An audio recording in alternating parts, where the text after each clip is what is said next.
welcome. You're watching Business Today Television. I'm Sakshi Batra and this is Market Today, a show where we'll help you understand the closing action on the D Street, starting with the benchmark index move to sectoral action and all the stocks that are buzzing in trade as well. We'll get you expert views to find out what exactly is the strategy that you as a stock market investor should adopt in the current volatile market scenario. First up, a quick check on how the benchmark indices are doing at this point in time. At the lowest point of the day, perhaps, you can see that the Nifty is now slipping further below, 128 points lower in trade at 19,683. That's down about 0.6% off in trade.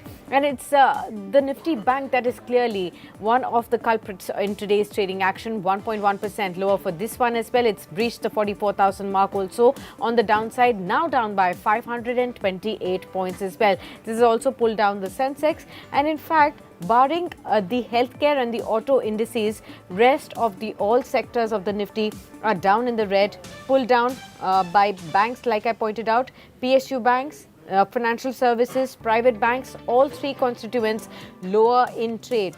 The broader markets also coming under pressure, with the midcap 100 index now down by about 0.8% in trade. We are also looking at consumer durables, oil and gas, IT space, realty, FMCG, all of them declining in action today. The stocks that are feeling the pinch today on the index, Bajaj Twins, that have been remaining laggards right from the word go, about 2.5% lower for Bajaj Finance. Bajaj Finserv down by 1.7%.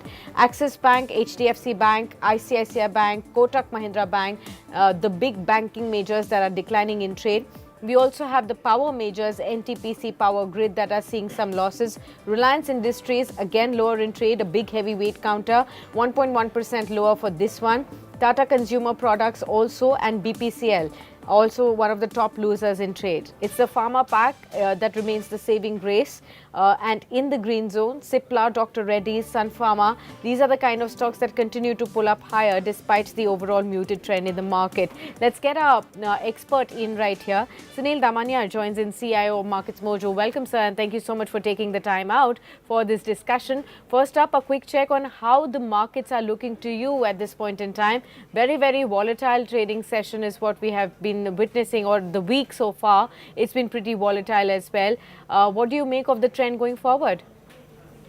Good afternoon, Sakshi. I think, yes, we are right that market is volatile, and that's the nature of the market. I think the geopolitical tension to some extent is impacting the sentiment, but it's not going to last for a long, number one. Number two, I think we're in a result season. And whenever during result season, depending upon the numbers coming in, market tends to get a little volatile. But if you look at the overall numbers till now, what has been declared by India Inc. for the September quarter, they have been quite good. A lot of companies have shown a positive trend. The commentary seems to be quite positive. Barring some of the IT companies where the picture is a little mixed, company like HCL Tech has gone on the record saying that the second half would be better as compared to the first half. But some of the other companies, like yesterday we saw LTTS coming out with the numbers saying that numbers may not be so good, and they revised their guidance downward. So if you remove IT company as a pack, I think overall the number doesn't look so bad. The number looks very, very good. And market will take cognizance of that numbers commentary coming in from this one. So yes, there is a volatility, but that should be used as an opportunity to add more money into the equity market. Normally, what we have observed historically, that during Diwali time, market seems to be in a much better shape, and we are just less than 1 month away from the Diwali. So I think this volatility or this downward side movement should be used as an opportunity to build up your portfolio. Okay, understood. Since you pointed out on the earnings, I have to ask you, what have you made of the earnings season so far? We've seen a lot of IT companies reporting their numbers. We've also seen HDFC Bank report its numbers as well. Some of the mid-cap companies are already in the, reporting their numbers as well. What is the trend looking like, and what do you expect for the rest of the season now? So one thing which is clearly coming out very clearly is that banks are facing some amount of NIM problem, net interest margin problem. And I think that's going to remain a little soft. That's point number one. Number two, CASA deposit for the banks. And if you look at last 1 month, the bank Nifty would have performed the worst as compared, even worse than the IT sector, clearly because The CASA deposit seems to be declining. Number one. Number two, NIMs, the side effect of that, the NIMs have come under pressure. And number three, I think the loan growth book seems to be a little challenge as we speak. But otherwise, if you look at, and of course, IT companies have been little not very sure how the second half is going to play out, except HCL Tech, which has remained more bullish on the second half as compared to the first half. But otherwise, most of the IT companies have given not so great commentary about the future outlook. So I think that's one area. But otherwise, some tire companies coming out with an excellent numbers, like company like C8 and so on and so forth. I think that looks very, very promising. So if I have to really summarize, and if you tell you what could picture would emerge as, I think banks and NBFCs will suffer in the result season. I think their commentary will point towards some amount of weakness. Even RBI seems to have suggested that PSU Bank needs to basically improve their loan assessment scenario. And I think that PSU Bank, if you remember, we discussed last week also that PSU Bank did extremely well in the month of September, and there will be a good possibility that we could see profit booking, and that's exactly what is happening. So that will happen. I think the overall picture looks quite promising, because even if you look at the GST collection, that has been good. And if GST collection is good, it should reflect in the India Inc. earnings. Why? Because this is a tax which has been paid by the corporate also as a part of the GST. So the overall picture doesn't look so bad as we speak. So there will be post-September numbers. I think once the result season is over, there is a high probability that India Inc. earnings outlook will get revised upwards, not the downward. Okay, understood that. Any particular pockets that you are now turning your bullishness on? Is there anything that you feel that now is the time for an upward momentum to continue in some particular sector? Because we've seen a lot of sectors participate in the rally in the last 4 to 5 odd months. Anything that strikes now at this point in time? So I'll tell you, Sakshi, what we are adding in our PMS portfolio, and maybe that could give a good hint about where we see the kind of the Sure. bullishness or kind of this one. So we are adding paper stocks in our portfolio. We are Yeah. bullish on IT, mid-cap IT software companies. We are adding those companies in our portfolio. We are bullish on defense. We are bullish on railway. We are bullish on capital goods. We are bullish on pharma. So these are the sectors where we continue to put more money, because we believe that the risk reward in those sectors are quite favorable. Okay, since you took the name of pharma and pharma is the flavor of the day, which kind of pharma companies are you really bullish on? Is it the direct plays, or is it the healthcare stocks, the hospital stocks, or is it the laboratory stocks? Where exactly are you putting your focus on? Today we are So seeing when I large cap names like Cipla, Dr. Reddy, Sun Pharma, all top the charts. Is that your preferred list, or would you go down below the chart? So when I said pharma, I mean pure play pharma companies. But I think you also talk about diagnostic, and I think one thing which is seems to be emerging now, that price war which we used to see within the diagnostic sector, that seems to be now abating. And in fact, people have started rising the prices, so that will reflect in the share price. But otherwise, when I said pharma, we are sticking to pure play pharma, who are more focused on the US market, because what is happening in the US market, the price of generic have started, which used to come down drastically in 2000, we have stabilized. And that's one. And second thing, a lot of patent related products in next 2 years are going to go out of the patent in next 2 years. And that will offer a good opportunity for pharma companies. So that's the reason we are bullish on the pharma companies. Okay, understood that as well.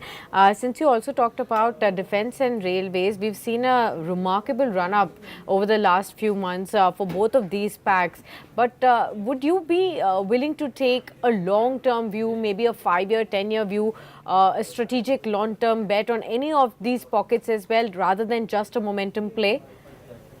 So we don't believe in momentum play, Sakshi, in our PMS. But as if you remember, I did mention that the kind of rally we saw from 2002 to 2007 in capital goods and infra space, Yeah. something similar is in the offing for the railway and the defense stocks. And I think the more long-term play, and that complete cycle will play out, which will offer a lot of capital appreciation to the investors. So I think patience is the name of the game. But these two sectors, which have been underowned by the most of the fund houses, most of the investors, I think once this sectors start doing well, people will be forced to go overweight on these sectors, and that will create another next leg of rally in these two sectors. Okay, understood that. From the small and the mid cap space, anything that strikes you? Do you think the kind of outperformance we've seen from this pack will continue going forward, or does it remain? Does it look overheated at this point? Not at all. We don't subscribe to that word overrated in the small cap. There will be some pockets, but if you look at the overall, it's not overrated. Even if you look at today, for example, the small cap has outperformed the large cap. Even the market is not so good. And if you can put up the chart for the viewers between Yeah. the small cap and the large cap, you will definitely see the small caps outperform. Even if you look at 1 month, the small cap is in green. And if you look at the valuations, and if you plot a graph from last 10 years on the small cap index versus what has been the median, we continue to trade below 10 years average. So I think, yes, having said that, yes, there are certain pockets which are little overrated within the small cap space, but we are overexposed. So if you look at our portfolio construct within the PMS overall, because we have two schemes within the PMS, we would be near about mid and small cap would account for almost 87, 84, 85% total portfolio value. Only 17, 18% is a large cap. So we are highly bullish on the mid and small cap. And that's why we believe there's a huge scope for outperformance, with even despite the mid and small cap has done extremely well in 2023. People do forget that, yes, 2023 mid and small cap did very well, but it did not perform well in 2022. So if you plot a 2-year chart, doesn't look like that we are in a overrated zone. Okay, fair enough, sir. Many thanks for being with us on the show and discussing all these insights on markets. And we will continue to discuss more as we go along as well. Looks like the markets are in for a down day. We're just about 15 minutes away from the closing of the day, and the markets are drifting lower at the lowest point, 0.7% now of a decline coming in on the Nifty, 142 points of a fall, 19,668 clearly, and the Nifty bank continues to hover 500 points lower in trade. What is also incrementally now turning negative is definitely all the sectors that are trading down is fine, but even the healthcare pack is losing some of the momentum. It's now just about 0.3% up in trade, and the autos are just about flat in trade as well. It looks like it is going to be a day where we will have to make peace with the red screen all across the board. It's a broad-based sell-off that you see, but perhaps the markets are just going through a sideways pattern just because some more clarity emerges in the markets too. We'll continue to track the market momentum for you, and you can be with us on Business Today Television to track all of that and the expert views when it comes to the strategies and the particular stocks that you should be focused on as far as your portfolio goes. So do stay tuned. Don't forget to subscribe to this channel and also continue to engage with us on our social media platforms as well. Until then, thanks for tuning in.